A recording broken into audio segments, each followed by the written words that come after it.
الحمدللہ رب العالمین والعاقبۃ للمتقین والصلاة والسلام علی سید الانبیاء والمرسلین اعوذ باللہ السمیع العلیم من الشیطان الرجیم من ہمزہ ونفخہ ونفثہ بسم اللہ الرحمن الرحیم یدبر الامر من السماء الی الارض یدبر وہ تدبیر کرتا ہے الامر ہر معاملے کی من السماء آسمان سے الی الارض زمین تک ثم پھر یعرج چڑھتا ہے کیا چڑھتا ہے وہ معاملہ الیہ اس کی طرف فی یوم ایسے دن میں کان مقدارہ ہے اس کی مقدار الف سنۃ 1000 سال مما اس حساب سے جو تعدون تم شمار کرتے ہو، یعنی ہماری گنتی کے مطابق جن کو ہم 1000 سال کہیں گے وہ مقدار اللہ رب العالمین یہاں پر بیان فرما رہے ہیں۔ تو اس آیت کی تفسیر کے اندر اہل علم کا بہت زیادہ اختلاف پایا جاتا ہے کہ اللہ رب العالمین آسمان سے زمین کی طرف معاملے کی تدبیر کس طرح کرتے ہیں۔ بعض علماء نے تو اس کی تفصیل اللہ تعالیٰ کے علم کے سپرد کرتے ہوئے خاموشی اختیار کر لی ہے، کیونکہ جو بھی اس کی تفسیر بیان کی جاتی ہے اس میں کسی نہ کسی طرح کی کمی پائی جاتی ہے، کسی نہ کسی طرح کی اعتراض کی گنجائش موجود ہوتی ہے۔ لیکن 2 تفاسیر ایسی ہیں جس کو شیخ بھٹوی رحمہ اللہ نے اپنی تفسیر القرآن الکریم کے اندر انہوں نے نقل کیا ہے، تو میں انہی الفاظوں کے ساتھ آپ کے سامنے بیان کرتا ہوں اور بات سمجھانے کی کوشش کرتا ہوں۔ کچھ الفاظ کے اندر میں رد و بدل کروں گا تاکہ بات سمجھ میں آ جائے۔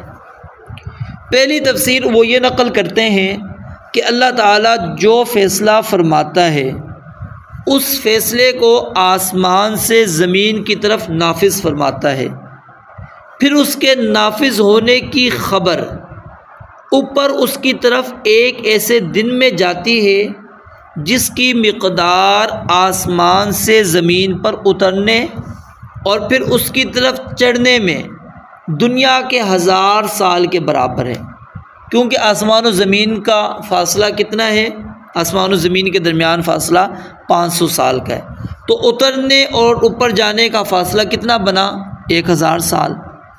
اور امام طبری رحمہ اللہ یہ بات بیان فرماتے ہیں کہ یہ سب اقوال سے بہتر ہے، کیونکہ اس کے معانی میں سب سے ظاہر اور قرآن کے ظاہر الفاظ زیادہ ملتے ہیں، اور یہی بات امام ابن کثیر رحمۃ اللہ علیہ نے امام مجاہد، قتادہ اور ضحاک ان کا قول نقل کر کے فرمائی ہے کہ اللہ تعالیٰ کا حکم لے کر فرشتے کا اترنا 500 سال کے فاصلے میں ہوتا ہے، اور اس کا چڑھنا بھی 500 سال کے فاصلے میں ہوتا ہے، لیکن وہ اس فاصلے کو، یہ جو 1000 سال کا فاصلہ ہے، اس کو وہ آنکھ جھپکنے میں ہی طے کر لیتا ہے۔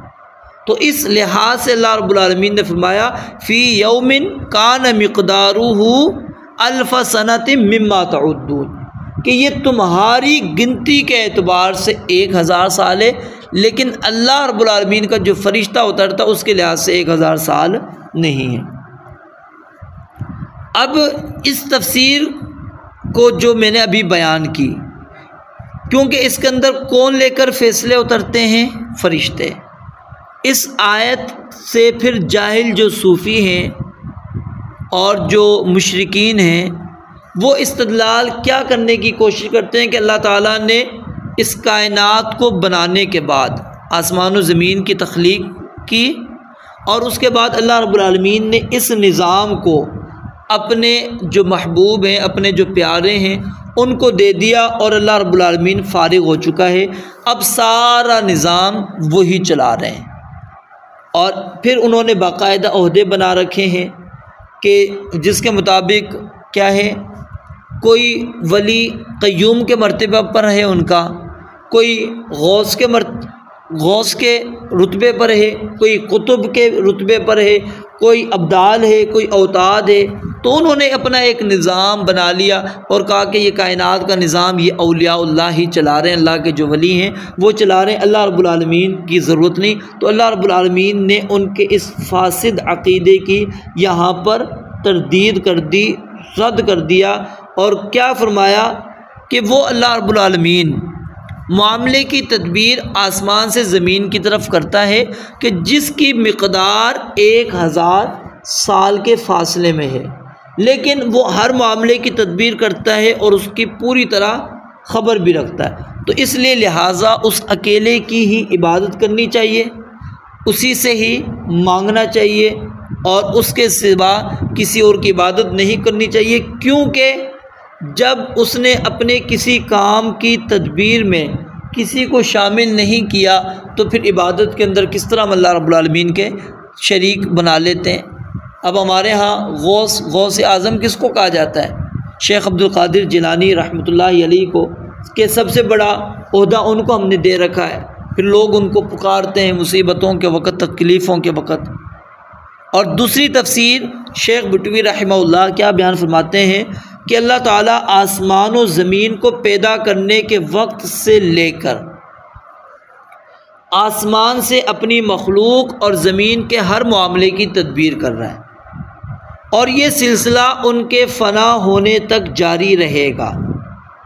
پھر یہ تمام معاملات اس کی طرف اوپر جاتے ہیں تاکہ وہ ان کے بارے میں ایک ایسے دن کے اندر فیصلہ فرمائے جس کی مقدار 1000 سال ہے، ان دنوں میں سے جو تم شمار کرتے ہو۔ تو یہاں پر یعنی پہلی تفسیر کے مطابق کیا تھا کہ فرشتے لے کر اترتے ہیں، اور دوسری تفسیر میں خود اللہ تعالیٰ نے جب سے یہ کائنات کا نظام بنایا اس وقت سے لے کر جب تک یہ سلسلہ فنا نہیں ہوگا، اللہ رب العالمین خود ہی ہر معاملے کی تدبیر کر رہے ہیں۔ اور اس کو کئی مفسرین نے اس معنی کو ترجیح دی ہے، اور اس کی ترجیح دینے کی وجہ کیا ہے کہ اللہ رب العالمین نے قرآن مجید کے اندر ہر معاملے کی اور ہر انسان کے اللہ کی طرف لوٹنے کا ذکر کیا۔ الی اللہ المصیر، الیہ ترجعون، الیہ یرجع الامر کلہ ثم الیہ مرجعکم ثم ینبئکم بما کنتم تعملون، الیہ مرجعکم جمیعا وعد اللہ حقا، اور بے شمار آیات موجود ہیں۔ اب اس تفسیر کے اندر ایک اشکال یہ آتا ہے کہ سورہ معارج اس کے اندر اللہ رب العالمین فرماتے ہیں کان مقدارہ 50,000 سنہ، کہ قیامت کے دن کی مقدار کیا ہے؟ 50,000 سال۔ اور یہاں پر اللہ رب العالمین نے قیامت کی مقدار کتنی بتلائی ہے؟ 1000 سال۔ اس کا حل کیا ہے؟ 1000 سال سے مراد محض کثرت ہے، یہ بات سمجھ لیں، 1000 سال سے مراد کیا ہے؟ کثرت ہے، کیونکہ عربی زبان میں سب سے بڑا جو عدد ہے وہ کیا ہے؟ الفن ہے۔ اگر زیادہ عدد کی ضرورت ہوتی ہے تو دوسرے عدد اس کے ساتھ ملائے جاتے ہیں، مثلا 50,000 100,000 1,50,000 سال، ٹھیک ہے، تو اس کے ساتھ ملائے جا رہے ہیں۔ اور بعض اوقات کثرت کے اظہار کے لیے الفن پر ہی اکتفا کر لیا جاتا ہے، تو اس لیے 50,000 سنہ اور 1000 سنتن اس سے مراد کیا ہے؟ قیامت کا دن ہی ہے، اور دونوں کے اندر کیا ہے؟ کثرت کا اظہار مقصود ہے۔ اور بعض مفسرین یہ کہتے ہیں کہ اصل مدت اس سے کہیں زیادہ ہو سکتی ہے، جس کو اللہ تعالیٰ ہی بہتر جانتے ہیں۔ اور بعض مفسرین نے ان دونوں آیتوں کو اس انداز کے اندر حل کیا ہے کہ مصیبت کے جو ایام ہوتے ہیں وہ لمبے ہوتے ہیں، تو 50,000 سال جہاں پر اللہ رب العالمین نے ذکر کیا ہے وہ کفار کے لیے ہوگا، فذالک یومئذ یوم عسیر علی الکافرین غیر یسیر۔ اور جہاں پر اللہ رب العالمین نے 1000 سال کا ہے وہ کس کے لیے ہوگا؟ اہل ایمان کے لیے۔ تو یہ اس لحاظ سے اللہ رب العالمین نے بات بیان فرمائی ہے۔ تو اس آیت کے اوپر ہم غور کریں تو اللہ رب العالمین کے عرش پر مستوی ہونا واضح ہو رہا ہے۔ کیا ہے؟ یدبر الامر من السماء الی الارض، وہ تدبیر کہاں سے کر رہا ہے؟ آسمانوں سے۔ اگر اللہ تعالیٰ زمینوں میں ہے، ہر چیز کے اندر ہے، ہر جگہ پر موجود ہے، تو پھر آسمان سے تدبیر کرنے کا کیا معنی ہے؟ وہاں کون سی ذات موجود ہے؟ اور پھر یعرج الیہ، یہ بھی دلیل ہے کہ عروج چڑھنا وہ نیچے کی طرف نہیں ہوتا، اوپر کی طرف ہوتا ہے۔ تو یہ دونوں چیزیں اس چیز کو واضح کر رہی ہیں کہ اللہ رب العالمین کی ذات عرش پر مستوی ہے۔ پچھلی آیت میں تو ہم نے واضح پڑھا تھا نا، ثم استویٰ علی العرش، یہاں پر کیا ہے؟ اشارتاً اللہ تعالیٰ نے بات بیان فرما دی کہ اللہ رب العالمین کی ذات عرش پر موجود ہے۔ ذالک، وہی، عالم الغیب، جاننے والا ہے غائب کو، جو چیزیں پوشیدہ ہیں، ہمیں نظر نہیں آ رہی، ٹھیک ہے، وہ عالم الغیب، جاننے والا ہے غائب کو، والشہادتی، اور حاضر کو، العزیز، سب پر غالب، الرحیم، بے حد رحم والا ہے۔ یعنی اللہ رب العالمین ہی آسمان و زمین، اللہ رب العالمین ہی معاملات کی تدبیر کیوں کرتا ہے؟ معاملات اللہ ہی کی طرف کیوں چڑھتے ہیں؟ اس وجہ سے اللہ تعالیٰ فرماتے ہیں کیونکہ خالق بھی وہی ہے، خالق بھی وہی ہے، خلق السماوات والارض وما بینہما فی ستۃ ایام، اور تدبیر بھی وہی کر رہا ہے۔ تو یعنی سارا سلسلہ چلانے والا کون ہے؟ اللہ تعالیٰ ہے، اور اس کا علم اتنا وسیع ہے کہ جو کچھ تم سے غائب ہے یا حاضر ہے، موجود ہے تمہارے پاس، وہ ماضی ہے، حال ہے، مستقبل ہے، سب کچھ اللہ رب العالمین کے علم میں، اور قدرت اس کی اتنی ہے کہ وہ ہر ایک پر غالب ہے، اور رحمت اس کی اتنی ہے کہ ہر چیز کو اپنے دامن میں سمائے ہوئے ہیں، اس کے سوا نہ ہی کسی کے پاس یہ علم ہے، نہ قدرت ہے، اور نہ ہی رحمت ہے، چاہے وہ انسان ہو یا جن ہو یا فرشتہ ہو یا کوئی اور مخلوق ہو۔ تو جب کسی اور کے پاس یہ چیزیں نہیں ہیں تو اللہ رب العالمین کے علاوہ ان کی عبادت بھی کیوں کی جائے گی؟ الذی احسن کل شیء، وہ ذات جس نے احسن، اچھا بنایا، کل شیء، ہر چیز کو۔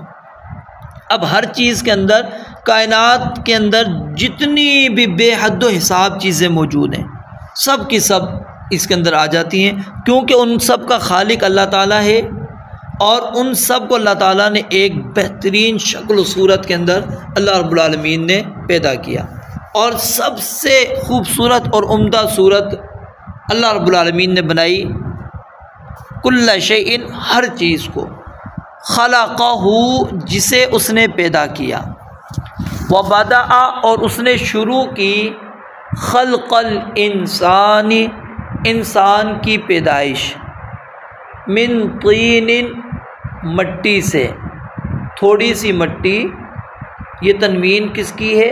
تحقیر کی، یعنی پوری زمین سے ایک مٹھی لے کر اس نے اپنے ہاتھوں سے پتلا بنا کر انسان بنایا۔ اب اللہ رب العالمین اصل میں یہاں پر غور و فکر کی دعوت دے رہے ہیں کہ دیکھو، ہر چیز کے حسن کا مشاہدہ کرو کہ اس نے کس طرح وہ چیزیں بنائیں، پھر خاص طور پہ انسان خود اپنے آپ میں غور کرے، اپنی ذات میں غور و فکر کرے، دیکھے، اس کو کہیں اور جانے کی ضرورت نہیں، کس طرح اللہ رب العالمین نے اس کی تخلیق کی، کہ اس کی ابتدا حقیر مٹی سے، کہ جس میں زندگی کا نام و نشان نہیں تھا، اللہ رب العالمین نے زندگی عطا کی اس کو، ثم، پھر جعل، اس نے بنائی، نسلہ، اس کی نسل، من سلالۃ، ایک خلاصے سے، من ماء مہین، جو حقیر پانی تھا۔ اس کی تفصیل اگر مزید دیکھنا چاہتے ہیں تو آپ سورہ مومنون آیت نمبر 12 سے 14 تک آپ پڑھ لیں، وہاں پر تفصیل ہے، اللہ رب العالمین نے بیان کی۔ پھر اسی طرح سورہ حج کی آیت نمبر 5 کے اندر موجود ہے۔ تو انسان کی نسل اللہ رب العالمین کیا فرماتے ہیں؟ ہم نے اس کی نسل کو ایک خلاصے سے، جو حقیر پانی تھا، اس سے پیدا کیا، یعنی اس کے جو آگے توالد اور تناسل کا جو سلسلہ ہے وہ ایک نطفے کے ذریعے سے اللہ رب العالمین نے چلا دیا، جس سے لا تعداد انسان آگے پیدا ہوتے چلے جا رہے ہیں۔ اور نطفے کو خلاصہ کس لیے بیان کیا گیا ہے؟